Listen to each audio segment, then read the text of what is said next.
प्रभास वाजपेयी जी कानपुर से। श्री राधा वल्लभ श्री हरिवंश महर्षि। महर्षि, भाग्य और कर्म में क्या प्रधान है?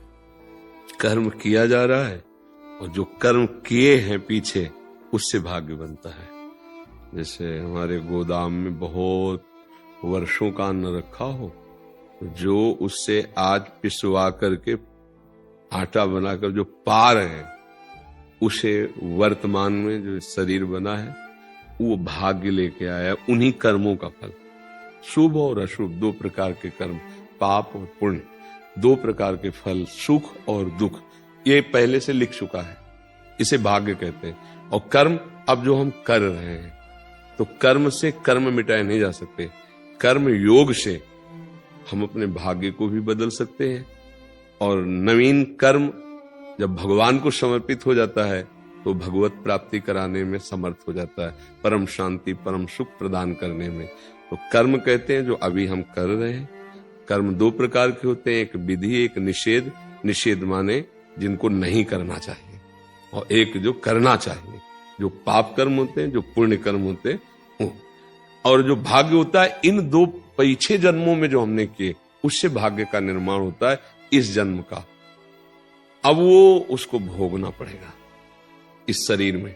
इस शरीर का ये आपको 18 वर्ष में, 20 वर्ष में, 25 में, 23 में, वो सब लिखा हुआ है। वो समय से आता रहेगा और आपको सुख और दुख देगा।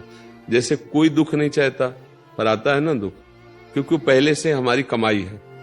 और हम अगर सुख भी ना चाहे तो जबरदस्ती ऐसे ही आएगा जैसे दुख आता है। अब हमको ऐसे कर्म करने हैं जिससे हमारा पूरा का पूरा गोदाम भस्म हो पाप पुण्य का। और जो प्रारब्ध भोग है, इसके लिए मुझे क्षमता मिले कि मैं सह जाऊं। और जो आगे के कर्म हैं वो ऐसे निर्विकार हो कि मुझे बांध न पावे, दुख न दे पावे। उसी के लिए अध्यात्म है, उसी के लिए भगवत चर्चा होती है। अगर हम प्रत्येक कर्म धर्म शास्त्र युक्त करें और भगवान को अर्पित कर दें और नाम जप करते रहें, सब ठीक हो जाएगा। तो कर्म और भाग्य का मतलब समझे? भाग्य का जो पूर्व कर्मों का परिणाम केवल एक शरीर के लिए रचा गया है, वो अवश्य में भोक्तव्यम, भोगना पड़ेगा। चाहे आप संत हो, चाहे आप असंत हो, चाहे आप गृहस्थ हो, चाहे आप विरक्त हो, भोगना पड़ेगा। वो भोगना, बाण निकल गया, वो लगेगा। हाँ, इतना जरूर हो सकता है कि उसका वेग कम हो जाए। बचाव पक्ष भी कि आपके कान को छू के निकल गया, गला नहीं कटा, ऐसा हो सकता है। भजन का प्रताप ऐसा कर सकता है, पर वो छुएगा। अगर वो ऐसा नहीं हो सकता कि आपको भोगना ना पड़े। नहीं तो देखो बड़े बड़े संत महात्मा जो भजन के महाधनी रहे, उनको भी कैंसर ये सब बड़े बड़े रोग हुए। इसलिए प्रारब्ध भोग जो होता है, प्रारब्ध, वो इसी को कहते हैं नवीन कर्म जो अभी हम कर रहे हैं। नीलेश त्रिपाठी जी। राधा वल्लभ श्री हरिवंश।